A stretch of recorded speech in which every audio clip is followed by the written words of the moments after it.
Well, the European Commission has unveiled its roadmap for member states to return to normal in the wake of COVID-19.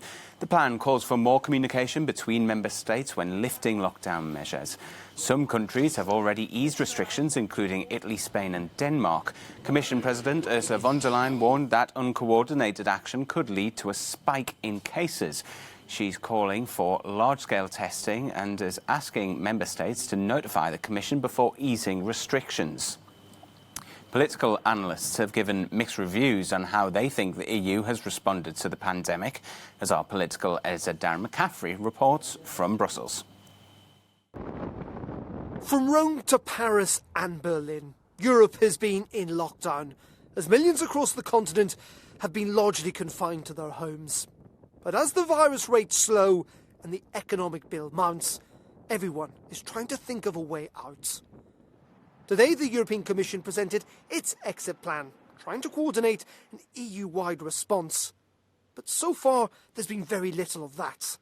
I spoke to 3 EU experts to gauge how well Brussels has been dealing with its biggest tests. This is a question of life and death. And life and death is still very much in the hands of member states. And this is about, politicians, heads of states, heads of government, fighting for actually showing that they can deal with a problem that is hitting every single citizen in their country. By now, it is pretty clear that COVID has become a European story because different national responses are having major cross-border effect on other countries. So the effectiveness of the COVID national responses basically is weakened by the lack of a European coordination.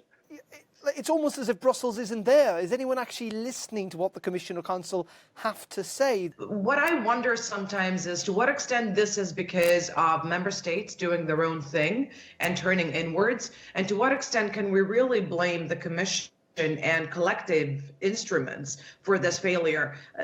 That fundamentally comes down to how the Commission and how the political leadership of this specific Commission interprets its own mandate. At the end of the day, we could see that such a Commission proved to be very weak. The overall leadership in using the convening power the Commission has under the treaty, under this emergency mechanism, was not really used fully.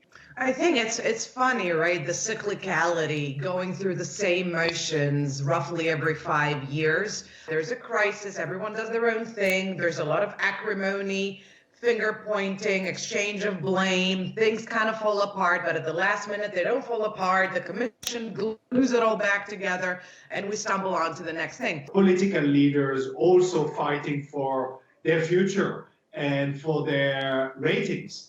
However, I do agree that the more coordinated, the more Europeanized an exit strategy, the better, given the scale of the problem. Thank you very much, all of you. Much appreciated your views. Thank you very much indeed. Thank you.